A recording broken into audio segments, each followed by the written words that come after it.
Está começando o Meu Patrimônio, podcast da O2 Capital, onde a gente aborda diversos assuntos relacionados à construção, gestão e preservação do seu dinheiro.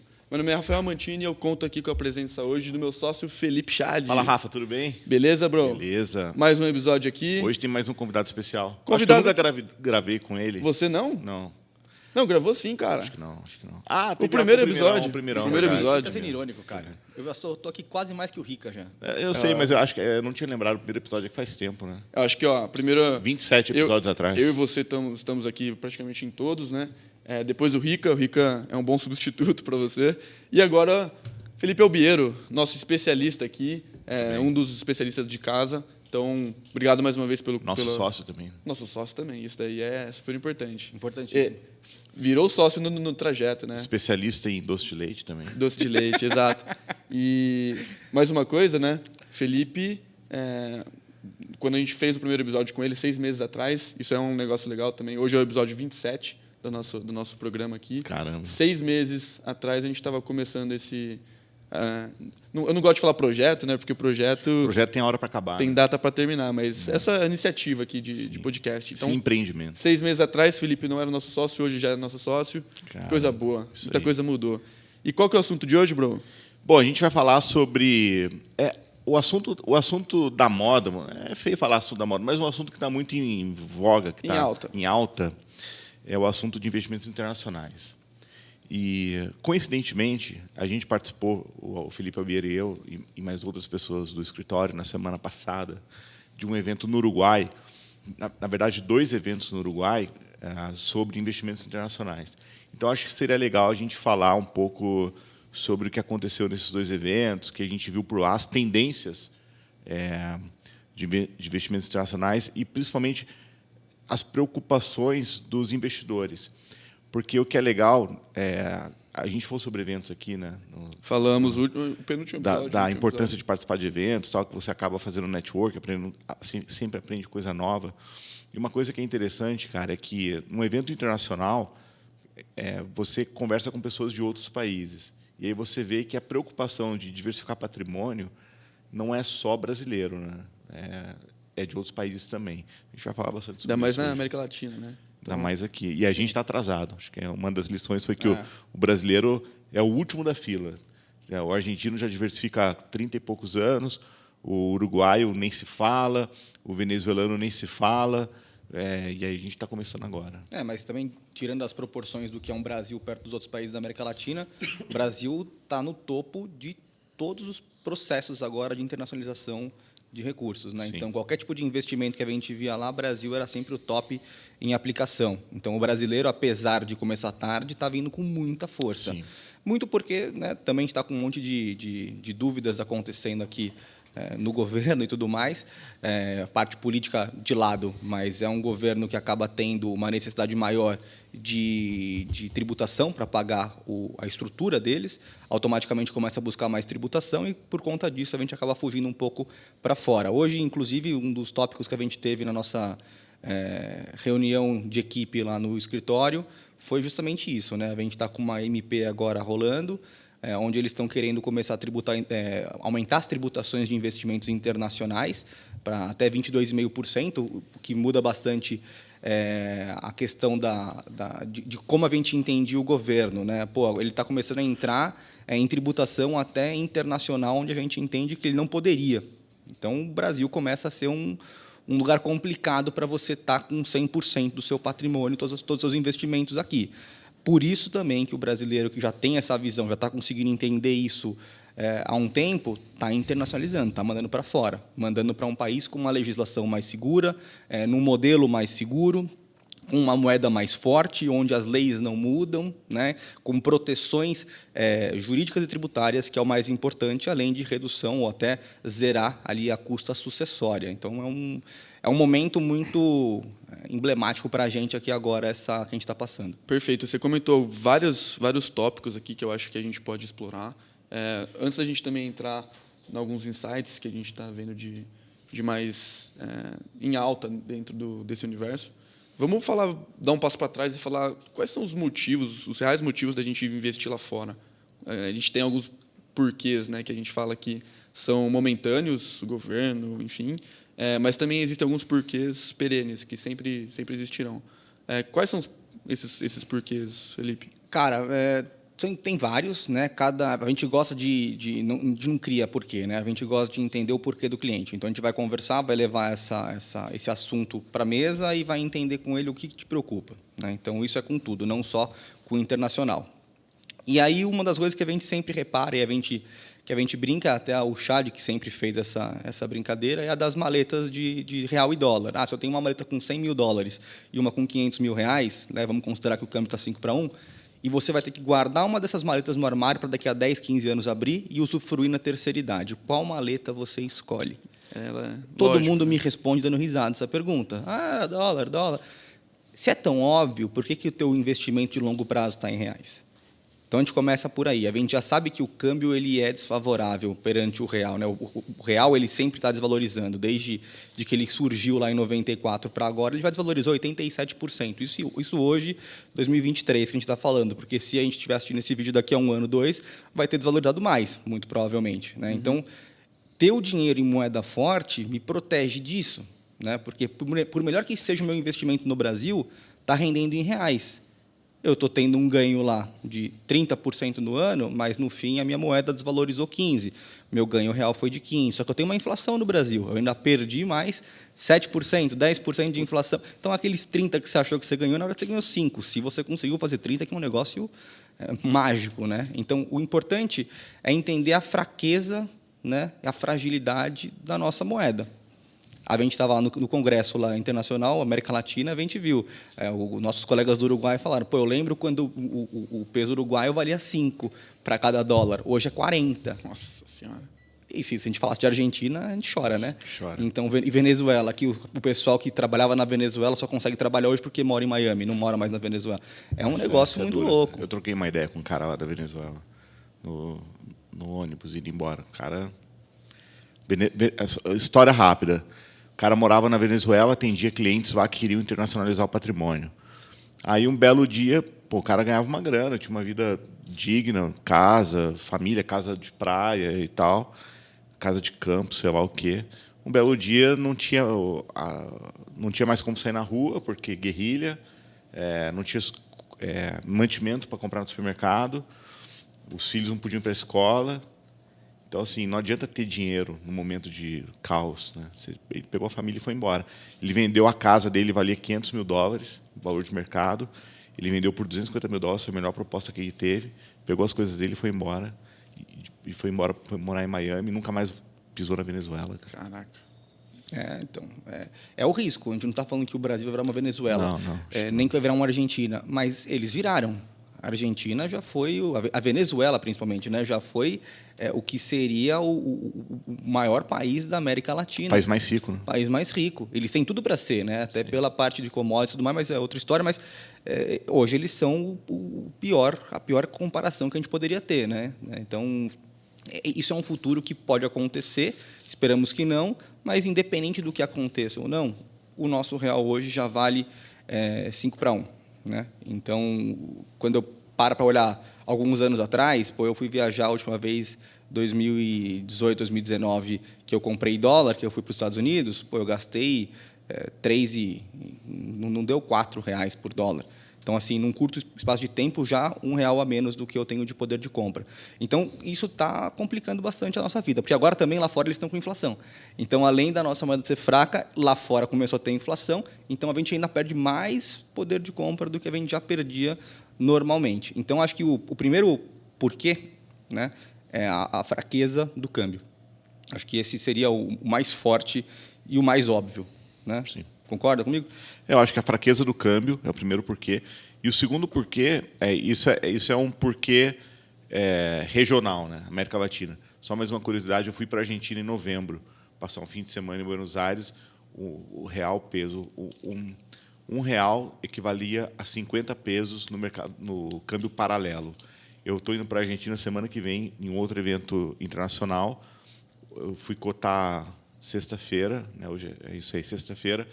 O real está valendo 90 pesos. Cara, em 4 meses, o peso se desvalorizou. Bom, então, esse primeiro porquê é um porquê regional. Na América Latina tem essas crises, essas conjunturas econômicas que sempre são desfavoráveis para o investidor. Mas o segundo porquê é a diversificação, ponto. Se você conversa com um investidor americano, raiz, lá no Texas, esse cara tem dinheiro fora dos Estados Unidos, ele investe na Europa, na Ásia, ele compra um fundo lá que tem dinheiro na Ásia, e compra um fundo que tem dinheiro na Europa, e aí ele pega um pedaço pequeno dele e fala assim, olha, eu vou pegar uma parte pequena do meu patrimônio, 10%, e vou colocar no mercado de ultra risco, que é a América Latina. Então, esse é o investidor americano. Ele diversifica metade, 40% do patrimônio dele está fora dos Estados Unidos. O brasileiro, não. A gente, o latino-americano em geral, mas o brasileiro, a gente tem quase todo o nosso patrimônio no Brasil. Mesmo que o Brasil fosse a Suíça, isso não faria o menor sentido. A gente tem que ter dinheiro fora do Brasil. O Brasil representa mais ou menos 1,5% do PIB do planeta. Imagina que, no Brasil, o estado que representa 1,5% do PIB brasileiro é o Maranhão. Né? Nada contra o Maranhão, adoro o Maranhão, lugar lindo. Mas imagina você ter todo o seu dinheiro no Maranhão. Acho que ninguém teria, acho que nem o maranhense faz isso. Então, é uma questão mesmo de reflexão.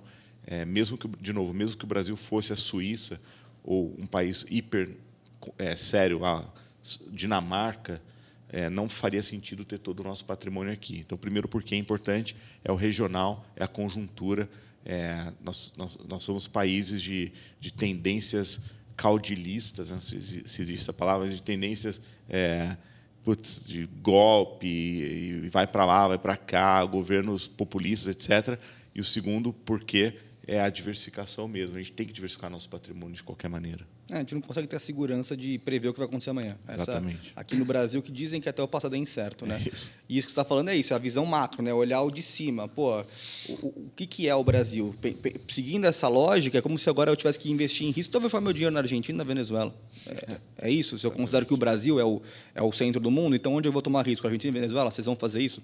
Acho muito difícil, né? Então, alguém querer fazer isso agora.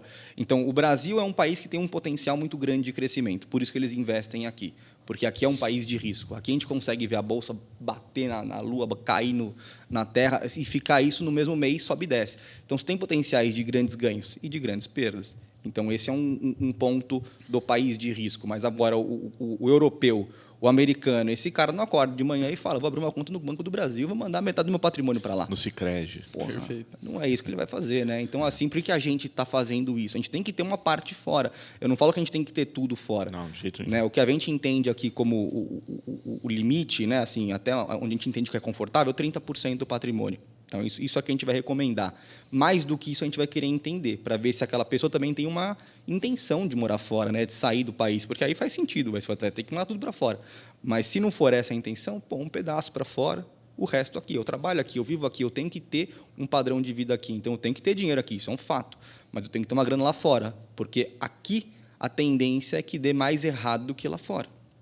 Lá é mais seguro, lá é um mercado mais constante. Eu não vou ter o pico de alta igual eu tenho no Brasil, mas também não vou ter aquele pico de queda. Então, eu vou ter uma constância, e constância é a chave. Né? Se eu consigo ganhar sempre, né, manter uma constante de alta, a tendência de eu chegar lá na frente com mais do que quem passou a vida inteira no risco é grande. Porque, às vezes, o cara tem que sacar o dinheiro, igual o nosso amigo da Venezuela, do nada. E, quando ele tiver que sacar, pode ser um momento péssimo para isso. Então, por isso que a gente gosta de ter essa diversificação. E aí, até aproveitando, acho que um outro modelo, um outro ponto importante aqui para a gente dos porquês é a segurança, né? Até aproveitando esse gancho aqui. No Brasil, a gente não consegue prever o que vai acontecer.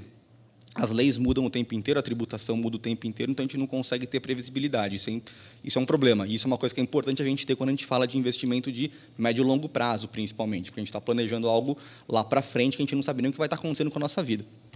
Então, ir para um país, né, onde gere essa proteção, por exemplo, um paraíso fiscal, lembrando, paraíso fiscal tem um nome que remete muita gente à falcatrua, à bandidagem, ao político que mandou dinheiro para o paraíso fiscal. Paraíso fiscal chama paraíso fiscal porque é uma região onde eles isentam alguns tributos para fomentar investimentos. Isso é um paraíso fiscal. No Brasil, a gente tinha isso na Zona Franca de Manaus.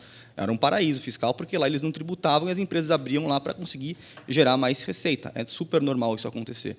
E quando a gente abre uma ferramenta de offshore, a gente abre sempre um paraíso fiscal, onde vai isentar para a gente a maioria dos tributos que a gente tem aqui, mas principalmente gerar proteção jurídica e tributária. Quando a gente está no Brasil, a gente está no direito romano. Quando a gente vai para um paraíso fiscal de direito anglo-saxônico, a gente mudou a lei, né, entre eles. Então, os riscos que eu teria de um processo civil aqui ou de um processo trabalhista não me atingem lá fora. A única coisa que poderia e talvez me atingir é um processo ali, se eu tivesse feito algum processo criminal, matei alguém, vendi arma, vendi droga, aí eu poderia ter isso acessado, porque criminal é global, qualquer lugar do mundo entende crime como crime, então vai se comunicar. Só que a proteção que eu gero mandando dinheiro lá para fora é sem mensura. Eu ia falar imensurável, ia travar tudo aqui, então sem mensura, né? Basicamente é isso. Porque quando você está com o dinheiro lá fora, imagina você que é um médico, está fazendo uma cirurgia, acontece alguma coisa, seu paciente morre, a família vem e te processa. Tudo que você tem na física e na PJ está exposto. O que está lá fora, não. Imagina que você é um empresário, amanhã um funcionário teu vem te processar, consegue travar todos os seus bens e a empresa, quebrar o negócio, o que está lá fora não vai acessar. A Chad tem uma história legal que ele já contou em um dos podcasts aqui de um cliente dele que aconteceu isso. A empresa quebrou, o dinheiro estava lá fora, é o dinheiro que ele tem hoje. Sim. Então, assim, isso não tem como a gente calcular a importância, porque a gente não sabe o que pode ou não acontecer, mas e se acontecer? Então, é mais uma ferramenta para mitigar. Além da questão dos investimentos, diversificação, ter um investimento crescente, né? Tem toda a questão que você está falando, proteção do patrimônio, caso aconteça alguma coisa, né? E também a questão da sucessão, né, Uber? Então, são outros pontos que vão além só de investimento. Antes de entrar em sucessão, sobre isso que o Albiro estava falando, que a gente corre muito mais risco nas nossas leis, nosso arcabouço de leis aqui no Brasil. Uma das palestras que a gente assistiu lá no Uruguai era de um gestor, que era Oaktree, né, que é uma das maiores gestoras de renda fixa do mundo, falando um pouco sobre o que eles entendem de mundo atualmente, o que eles estão comprando e tal. E aí eles têm algumas categorias de países, cara. Eu achei isso muito legal. Então eles têm lá o primeiro mundo tradicional, tradicionalmente pagava juro baixo, agora aumentou porque a inflação lá fora está alta, como o Biro falou, Estados Unidos, Europa, tal. Aí tem os países um pouco abaixo, que são países considerados sérios, com boas regras fiscais, e tal, Austrália, países que cumprem as regras, tal, mas que não são países muito emocionantes, as palavras dele, que dá para investir, tal, mas não vai ganhar muito dinheiro. Embaixo tem os emergentes, somos nós. O Brasil é considerado um país emergente, e aí abaixo de nós, para correr mais risco que o Brasil, só se o cara comprar o que eles chamam de frontier markets, são os países de fronteira, que são países de ditaduras africanas. Então, para correr mais risco no Brasil, o cara tem que ir para Angola, Zimbábue, aquele lá que o pessoal estava fugindo agora, semana passada, saiu na mídia lá, o time Sudão, se não me engano, tiveram que levar os caras para a fronteira. Você viu isso na mídia aí, cara? Um time de futebol brasileiro que estava preso lá. Bom, enfim. Então, assim, o Brasil é visto como tão arriscado, mas tão arriscado para esses caras para investir, que só não é mais arriscado do que comprar título de um país africano que está sob um ditador há 30 anos ou 40 anos de uma família ditadora. Então, assim, isso é o que eles enxergam da gente. Não, e aí tem o conservador que está lá no bancão. Não, eu sou conservador.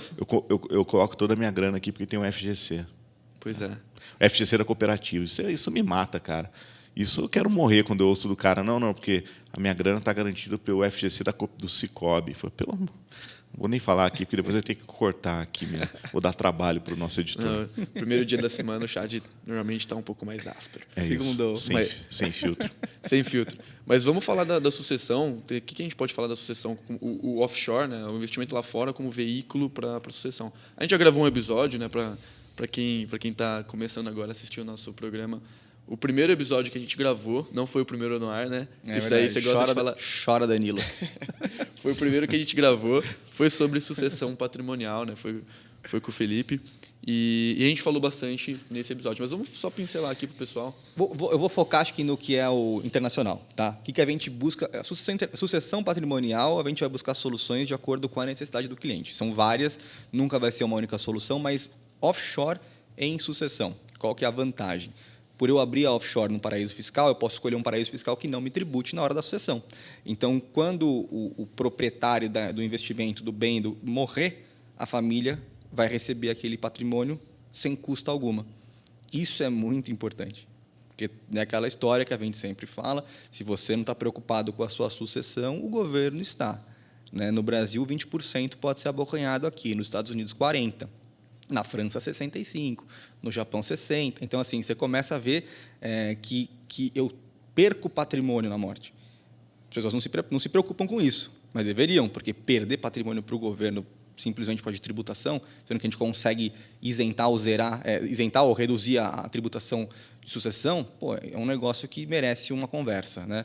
E aí, quando a gente pensa em offshore, a gente vai buscar sempre paraísos fiscais que busquem essa tributação zerando ela. Né? Então, a gente vai em Caimã, Guernsey, a gente vai poderia ir para Porto Rico, a gente vai para a Suíça, Luxemburgo, a gente consegue distribuir isso em paraísos fiscais que gerem esse benefício para a gente. Então, a gente tem ali soluções. O importante é entender qual que cabe para cada cliente, qual que faz mais sentido, e a gente vai buscar isso dentro dessa nossa conversa, que a gente já começa lá no IFPTU. Sempre bom. Eu ia falar, puxar esse assunto agora. Né? IFPTU. Como que a gente descobre qual que é o melhor caminho para o cliente? Assim como todo o resto, IFPTU. Perfeito. Preencheu aquilo, nós aqui da área de produtos, nós das áreas aqui internas do escritório, a gente olha aquilo, é uma fotografia numérica daquele cliente.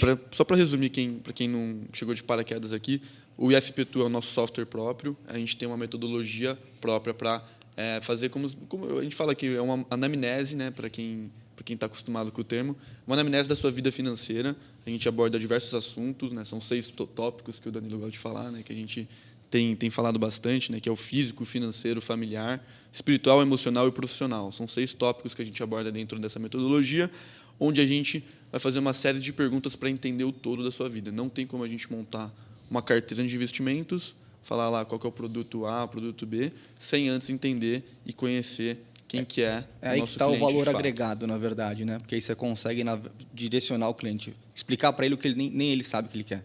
Perfeito. Então, é isso que a gente precisa. E o nosso papel, outra coisa que a gente viu lá no Congresso, é justamente essa. Né? Também o papel do consultor financeiro, do assessor, do planejador, esse papel está mudando muito.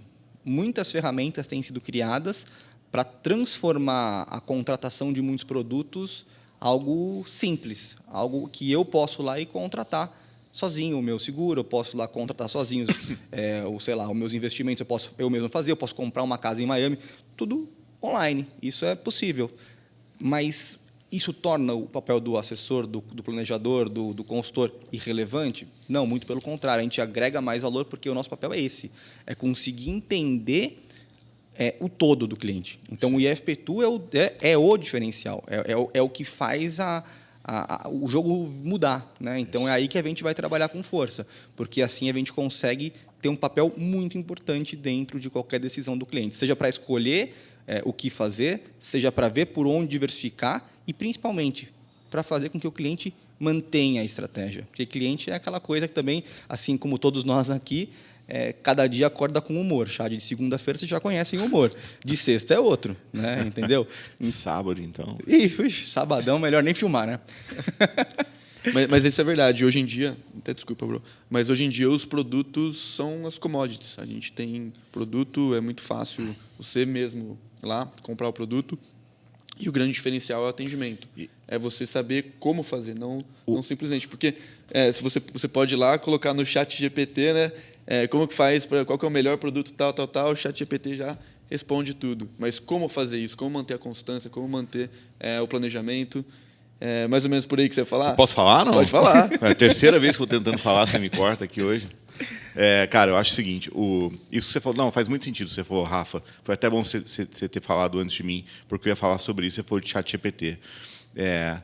Cara, outro dia abri uma caixinha no Instagram, o cara perguntou e eu não respondi, eu esqueci de responder, a caixinha venceu. O cara falou assim, porque tem muito assessor que nos ouve aqui, né, de outros escritórios, de outras corretoras e tal, e o cara falou assim, com a ascensão de tecnologia, o assessor de investimentos vai desaparecer? É uma pergunta muito boa, cara. E eu ouço essa pergunta desde que eu entrei no mercado, em 2007. Eu entrei no mercado de 2006 para 2007, e eu sempre acompanhei o mercado americano. E aí, eu acho que em 2010, já existia Charles Schwab, e tal, que era uma corretora meio self-service americana. E aí, naquele primeiro boom das corretoras online, das plataformas online, não corretora, plataforma de investimentos e tal, apareceu uma lá que era Wealthfront, se eu não me engano, era o nome dela. E aí o pessoal às vezes falava assim, cara, nós, advisors, a gente vai desaparecer, porque o cliente vai entrar lá, tem inteligência artificial, já se falava disso, né? Não tinha nada, né? Mas o cara entra lá, ele vai conseguir selecionar o produto, vai fazer o suitability online, né? O teste de análise de perfil e tal, e aí não vai precisar mais do assessor. Aí surgiu um cara da United Capital, que eu era muito fã dessa empresa, acabou que ela foi vendida depois para o Goldman Sachs. A United Capital era uma provedora de tecnologia para assessores de investimentos. Era uma empresa de tecnologia que foi vendida a valuation de agente autônomo. Cara, foi vendida cara na época, pelo que ela fornecia, né? Ela não tinha nenhum assessor, quase era tudo terceirizado. Mas, enfim. E aí perguntaram para o cara, esqueci o nome do cara agora, já eu lembro, mas perguntaram para ele assim, você acha que a tecnologia vai substituir o assessor? E foi o seguinte, não. Para quem gosta de super-heróis, o Albeiro gosta aqui, joga videogame com 40 anos e tal, mas para quem gosta de super-herói, você tem que comparar o assessor de investimentos moderno com o Homem de Ferro. O Homem de Ferro, ele é um ser humano que usa a tecnologia e tudo que ela traz de benefício para ficar mais forte, mais poderoso e imbatível, invencível, quase invencível. Se você pensar assim, você consegue ser um assessor de investimentos, usar tudo que a tecnologia oferece, que é facilitar a experiência do cliente, eliminar a papelada, eliminar tudo aquilo que o cliente precisa se envolver, que dá fricção, que a gente sabe que dá. Sempre quando o cliente preenche papel, se envolve muito, o negócio trava, o cliente cansa, ninguém gosta, é um assunto chato. Então, a tecnologia, cara, ela vai deixar os assessores muito mais empoderados. É uma palavra chata, palavra ruim, né? Uma palavra muito de comunista e tal, mas vai deixar os assessores muito mais empoderados para fazer seu trabalho.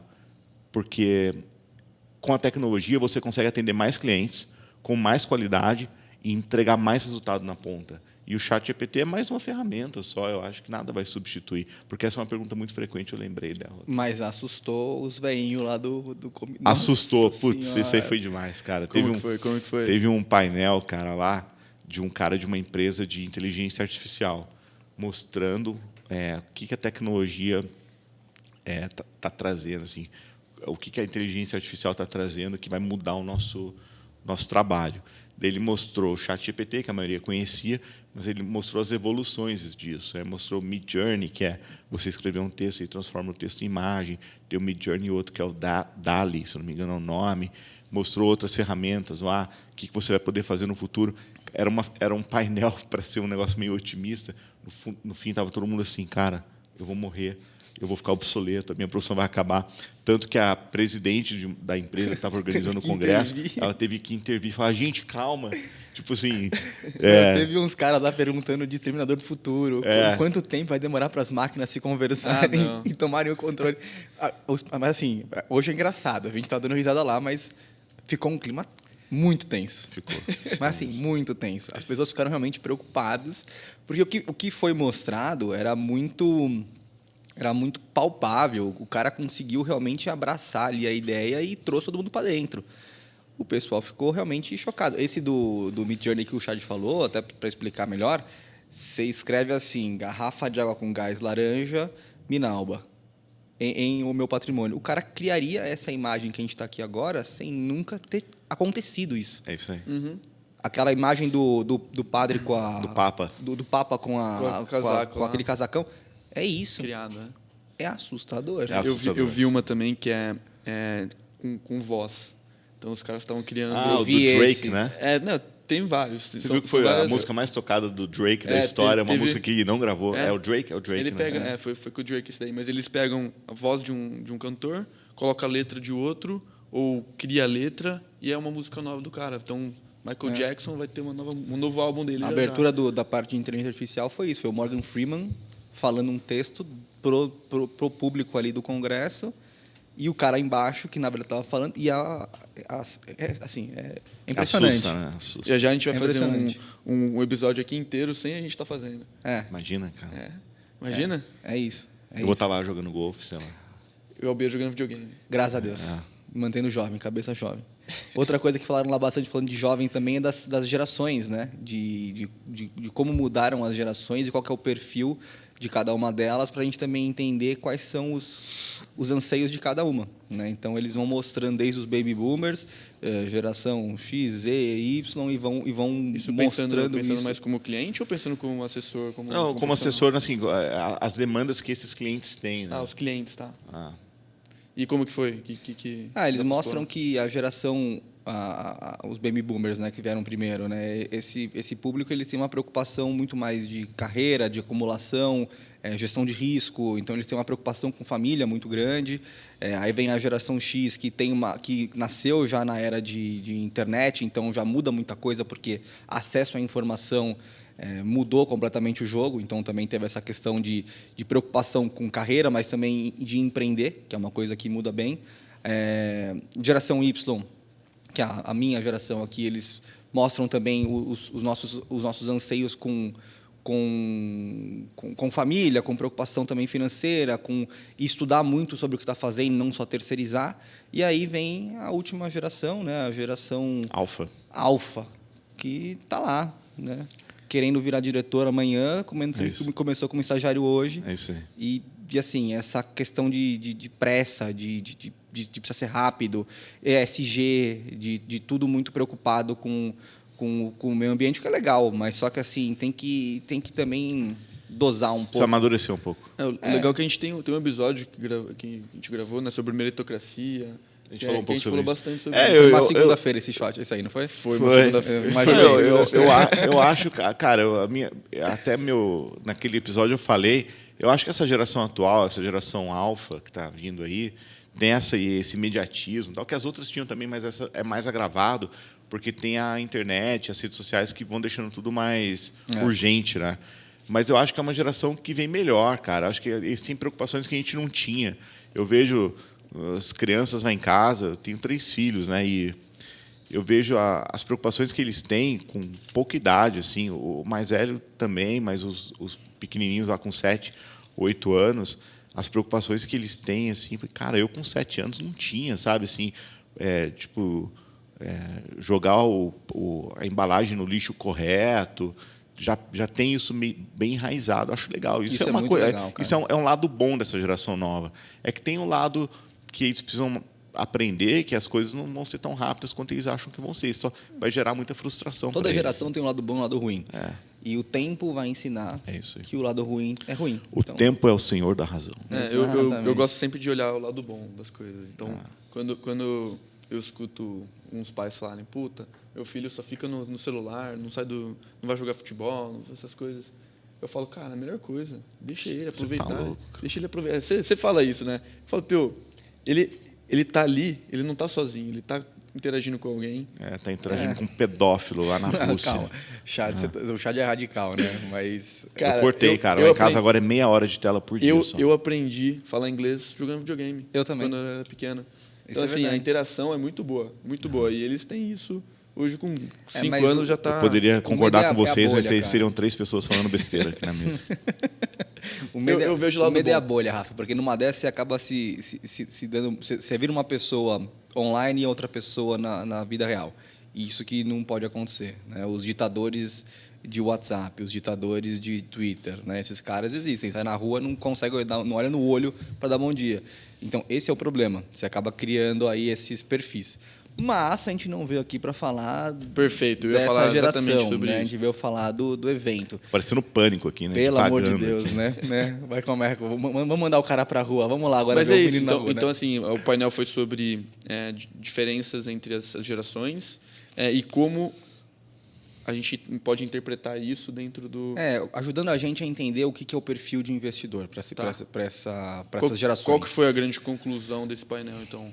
Mais bate-papo? Foi mais um bate-papo, foi mais uma troca, foi mais entender quais são as preocupações. Quando a gente entende a preocupação, a gente busca uma solução mais realista para aquela pessoa que faça mais sentido. Então, é mais nesse caminho. É mais para conhecer mesmo o nosso cliente, né? E outra coisa que eu achei muito legal, o Morgan Stanley, aí depois veio o pessoal da Júpiter, aí veio o pessoal da Vanguard, todos eles vêm um atrás do outro. e cada um fala uma coisa. Não, porque agora o momento é renda fixa com tudo. Vamos com força na renda fixa. Aí sai o cara, entra o próximo. Eu agradeço meu colega, realmente muito boa apresentação, mas esquece a renda fixa. É isso aí, não tá no momento nada. de comprar a bolsa. Bolsa na veia. Bolsa gestão ativa. Aí o outro, não. Bolsa ETF passivo. Aí não, cada um fala. Outro, vamos para commodities. Cara, é uma loucura. E isso é muito bom, cara, porque te faz pensar, né? Te coloca, te tira do marasmo ali de ficar só ouvindo o que veio de recomendação do youtuber, e você começa a ver ali ideias lógicas, né? O porquê de cada uma delas. E todas têm o seu sentido, né? Então aí você começa a ter ali uma troca muito boa. E no fim de cada etapa de apresentação, rolava sempre um café e os caras ficavam lá à disposição. Pô, isso é sensacional. Os pica dos fundos globais, cara. Uns negócios que não é o que a gente está habituado a ver aqui. Então, isso agregou bastante. Chad ficava louco lá, né? Não, cara, o que mais me marcou, assim, foi esse cara que eu falei da Oaktree, que é o braço direito do Howard Marks, né? Howard Marks é um dos investidores de renda fixa mais famosos do mundo. O braço direito do Howard Marks para mercados emergentes. Estava lá, batendo papo e tal. E foi ele que comentou, acho que um painel interessante, falando sobre renda fixa, é um assunto que está em voga no Brasil. Ele endossou o que a gente tem falado no escritório internamente. Ele falou, olha, eu acho que o momento agora para a renda fixa, a Oaktree é uma casa de renda fixa, né? Então, eles nem olham para a Bolsa. Mas ele falou, o momento para a renda fixa agora é olhar para títulos soberanos, títulos emitidos por tesouros nacionais de longo prazo. Porque as taxas de juros no mundo tendem a cair, é fato que elas tendem a cair. O mundo inteiro está pressionado por inflação, está tendo quebra de banco no mundo inteiro. A gente viu esse final de semana o First Republic teve que ser salvo pelo JP Morgan, se eu não me engano. Então, mais um banco que teve que ser salvo lá nos Estados Unidos. Passou o SVB Passou o SVB em tamanho. Então, cara, é crise atrás de crise e isso não se sustenta com juro alto. É que no Brasil a nossa história é um pouco outra. O juro poderia ter baixado, mas o governo que assumiu é um governo que gosta de gastar mais, como o Albeiro falou no início. Então, o Banco Central tem que ter mais cuidado, acender o sinal amarelo lá para não baixar tão rápido. Mas a gente acha, o André Esteves falou, a gente comentou aqui no episódio, 2 episódios atrás, que devem baixar no segundo semestre. Então, mais uma dica para quem é investidor, renda fixa longa, acho que ainda tem mais últimos momentos dessa janela para comprar. E para quem está comprando ativos internacionais, pode fazer uma fezinha lá em títulos longos, para quem tem perfil de mais risco, porque eu acho que tem uma boa oportunidade. Pô, isso não sou eu dizendo, né? De novo, como o Albeiro falou, não é o youtuber lá, não é um cara falando. A gente foi num debate mais profundo lá do cara da Oaktree dizendo que é uma boa oportunidade para comprar. Isso aí. Sensacional. Então, mais uma vez, a gente falou naquele episódio dos eventos, né, do evento do BTG, a gente tem a possibilidade de escutar os painéis, aprender com quem está falando lá, com esses caras que são referências no mercado. Tem a questão do networking que você vai conhecendo. Então, acho que foi bastante proveitoso, né, para a gente, para o escritório como um todo. O que a gente pode deixar de recado aí final para quem está escutando, que quer ter um primeiro contato com o mercado internacional? Cara, eu vou deixar um recado diferente hoje. Até para você que não quer, entre em contato, escuta o que a gente tem para falar, porque é tanta coisa acontecendo. E assim, outra coisa que eu achei muito legal lá, que a gente até não comentou, eles têm acesso a mais de 100 mil fundos lá fora. Aqui no Brasil, tem ideia de quantos a gente tem? Acho que deve ter uns 500, 600 no BTG. Chutar uns 400 fundos ali. A gente tem ali mais de 100 mil fundos. Aí tem também o índice do S&P 500. Só 4,5% desses fundos bateram o S&P 500. Então, assim, também tem outra pegada aí que é importante a gente ressaltar. Mas, assim, tem dúvidas, tem interesse, quer conhecer um pouco mais, não quer conhecer, chama a gente. Porque eu acho que o momento agora para a internacionalização de patrimônio está ali num momento muito específico.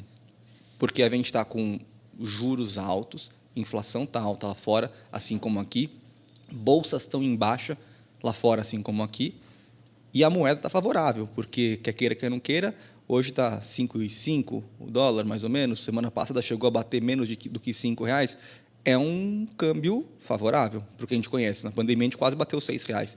Então, dólar baixo, bolsas em baixa e incertezas internas aqui no Brasil. Então, provavelmente quem manda dinheiro para fora agora vai, num espaço aí de médio e longo prazo, surfar um rally de alta para recuperar o que está acontecendo agora. É um fato. A gente está vindo de uma pandemia, na sequência de uma guerra, na sequência de bancos quebrando. É a tempestade perfeita. Então, assim, o momento para internacionalizar é agora. Se é que teve algum momento que não era o momento de internacionalizar, né? Mas agora é um momento que, além de tudo, pode gerar rentabilidades que a gente não está acostumado a ver lá fora. O contexto está favorável. Muito. Então, acho que esse seria o recado, aproveitar o momento, porque o momento ele vem e vai. A hora que ele já foi, não adianta fazer mais nada. Né? Então, é isso. O dinheiro está passando de mão. Está na hora de você entrar na fila para conseguir receber o dinheiro. Perfeito, perfeito. E aí, para quem não quer entender mais a fundo como que é a nossa metodologia, a gente preparou um vídeo bastante completo. O vídeo tem em torno de 15, 16 minutos, onde a gente explica o passo a passo da nossa metodologia, o que a gente aborda, quais são os assuntos. O link vai estar aqui na descrição, se você está vendo no YouTube, se você está escutando no Spotify, está na descrição. Basta entrar, preencher com o seu nome, telefone, e-mail, que você vai ter acesso a esse vídeo. O vídeo ficou bem legal, o Danilo que fez o vídeo. Ficou muito bom. Ficou muito bom. Apesar enfim. de ser o Danilo, ficou muito bom mesmo. Tem que dar uma alfinetada. Tem que dar uma alfinetada. Né? Mas muito bom. Pessoal, muito obrigado. Valeu, Chad. Valeu, Albiero, pela participação. Bom mesmo. Contem conosco. Até semana que vem. Abraço. Valeu.